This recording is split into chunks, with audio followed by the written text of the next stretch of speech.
My name's Geeta Sidhu-Robb and I am the CEO and founder of NoshDetox Delivery Limited.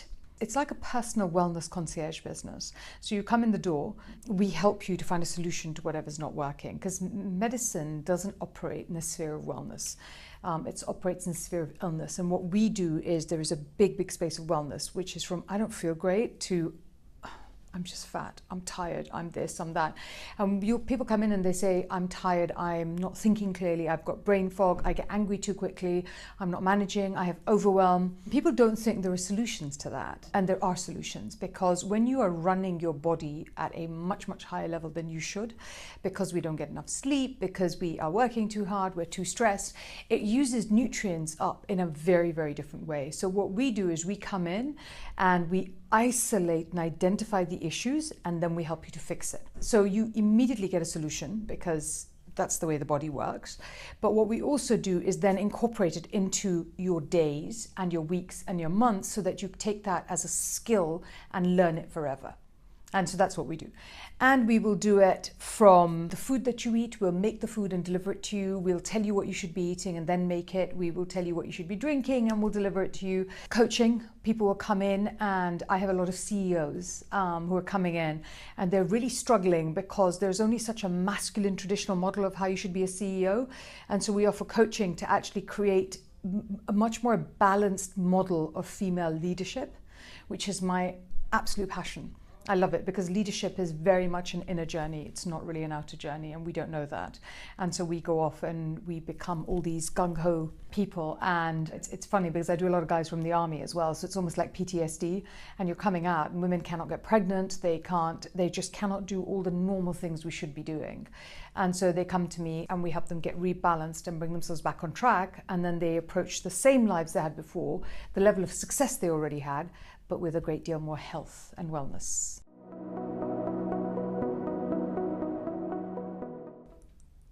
Bigger. It would be much bigger, but we're doing it anyway. Our franchise model starts, so we're hiving out different parts of the business and franchising them. So my vitamin drip clinic is being franchised from September. So that's ready to launch around September the 7th. The juice businesses will start franchising in October, and that's going to be our next sort of 6 to 18 months plan. It would be bigger, but it's going to be bigger. So maybe we get there a little bit faster, but I don't know, because the thing about not having a lot of money to throw at things is that you really learn. You learn very clearly and carefully what you should and shouldn't do. I'm working on for the business. It's always me. I think that if you're an entrepreneur, you're always the most important part of the business, because you're the bottleneck, but you're also the innovator, you're also the pusher. In good value terms. I think it's always the CEO and the founder who becomes the person that takes the company to wherever it's going to go. Even if you learn how to delegate or you learn how to manage, it's always yourself, I think. Yes. That's what we teach. And we have a CEO who's working with us, and she runs a really big company, and she turns over tens of millions. I was speaking to her yesterday, and it was really interesting, because she said, I wouldn't have believed that having a 45-minute conversation with you every 2 weeks would make a difference. But this time last year, I did 3.5 million this quarter, and this year I've done 7 million in the same quarter. So yes, it is a question. I think that I am such a strong believer that the more aligned you are, the more successful you will always be. When you drive a car which has a puncture, the car can A, not go very fast, B, you really hurt the car. And for us to not be in balance, it's exactly the same thing.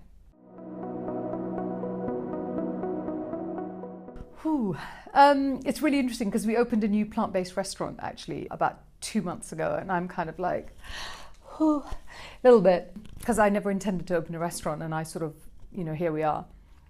Okay, that's too weak. I always intended to never open a restaurant, and here we are. It's very interesting, because I'm watching people who work alongside me every day and watching people who don't work alongside me every day, and it turns out actually I do motivate the people that work alongside me every day to a very high degree, and it's a question of how you disseminate that amongst other people. One is to actually run a phenomenally ethical business. We really, really run an ethical business. I will talk to people about selling and train them and doing things and stuff, but all of those are conversations. You don't ever sell somebody something that isn't good for them, no matter what it is. That also doesn't always mean I'll give you what you want. I may always give you what you need instead. So we run a business where you feel really good to come to work. Really, really good to come to work. And that never changes. And I think that really matters. The other thing that really matters is you get so much healthier when you come to work for us, because it's all we do every day. And we make all our products like vitamin drips, which normally cost 220, 230 pounds. The staff get them at 40 to 50 quid, you know, because it's important for them to use our services. And we feed everybody that works for us. So it's more of a, I won't say family, because actually I think my family is my family and my job is my job. But it's a more collegiate atmosphere. And there is that thing of, well, I really care, you know, that you're here and you're not, and why and where. I think that those things really matter, because you spend so much time at work that if you aren't working in a place where people care who you are and how you are, and, you know, I think that can make you very unhappy. So we do try that. I don't know that it's systemized enough. So that's what I'm learning, to systemize it more with the other business. But we're getting there. There's something to do outside of work. Where would we find me? I'm a bookworm. I'm an absolute bookworm. I love to read. So, I mean, like, I have always a Kindle with 7 million books on it. I like to work out. I do enjoy that. I don't have I've been a single parent for a very, very long time. Because when you have a public profile, you end up with a very wide circle of people that you know, and it makes your friendships much, much smaller and tighter, if that makes sense. I have a smaller group of friends, you know, we are all really busy, and we all live in different countries, and we try. Like, I've just been on holiday with a girlfriend and her daughter and my daughters, and that was amazing. It was fantastic. Yeah, the work, the gym, my bed with my book.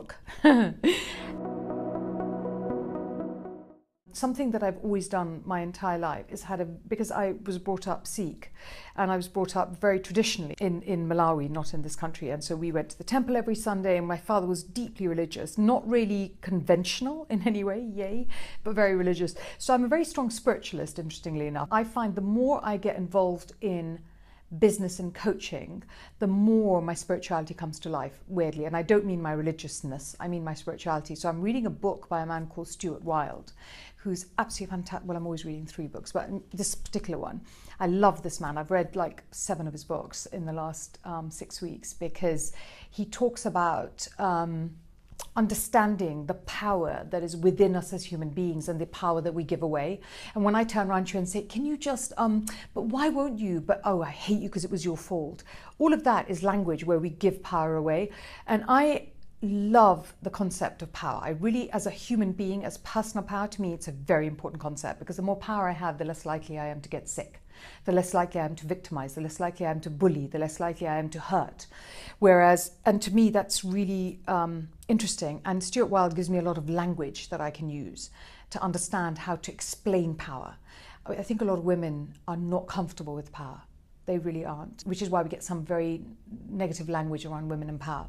I'm deeply comfortable with power. I'm comfortable being a very powerful woman and a powerful mother and all of those things. And so he helps me with understanding the language of how to translate power so people are comfortable being powerful. I don't know, you know, I mean, it's absolutely success, because I was thinking about it the other day, and I was thinking I actually would like to be, I was very precise, I'd like to be the 5th richest woman in the world. So I'm very precise about that. And I was brought up very well off, and I was very poor when I left my last marriage with 3 very small children, and I slept on a floor for 2 years. I literally was not brought up to do that, I have to say. I am very driven by success. And for me, success is not just accolades, because I get a lot of publicity, and that's lovely, but it's not something that I look for ever, and I never have done. I like helping people to feel and be stronger and more powerful than they ever thought that they could be. I love that. I would like 1 million women to have walked through my door.